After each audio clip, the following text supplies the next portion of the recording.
మీకు ఈ తరం నటుల్లో కొత్తగా వచ్చే వాళ్ళల్లో అయినా సరే నచ్చిన వాళ్ళు ఎవరు? నచ్చిన వాళ్ళు అంటే సరిగ్గా చెప్పాలంటే ఇప్పుడు ఈ తరంలో ఉన్న ప్రతి యాక్టర్ కూడా అద్భుతంగానే చేస్తున్నారు. ఇదివరకు మీకు అనేటప్పటికంటే మేము ఇప్పుడు నా పర్సనల్గా చూసుకుంటే నేను నాటక రంగం నుంచి సినిమా రంగానికి వచ్చాను. అందుకని నాటకాల్లో కొంత ప్రాక్టీస్ ఉంది కాబట్టి సినిమాల్లో నాకు పెద్ద ప్రాబ్లం లేకుండానే చేయలేదు.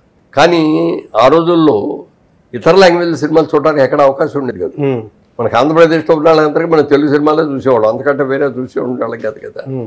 ఇప్పుడు మెడ్రాస్లో ఉన్న రోజుల్లో తమిళ్ రిలీజ్ అయితే తమిళ్ చూడటం, లేకపోతే మలయాళం రిలీజ్ మలయాళం చూడటం వచ్చేది. ఇవాళ ఇంటర్నేషనల్ సినిమాలు ఏ కంట్రీ సినిమా కావాలన్నా మనం ఐప్యాడ్ పెట్టుకొని ఆ ఇంటర్నెట్కి వెళ్ళిపోయి సినిమా చూసేయచ్చు. దీనికి ఏమో బాగా స్పాన్ పెరిగిపోయింది, అవగాహన పెరిగిపోయింది. వాళ్ళు ఎలా చేస్తారు, వాళ్ళు ఎలా తీస్తారు, వాళ్ళు ఎలా యాక్ట్ చేస్తారు ఇవన్నీ చూసుకోవటం కానీ తెలియదు కానీ అద్భుతంగా చేస్తారు.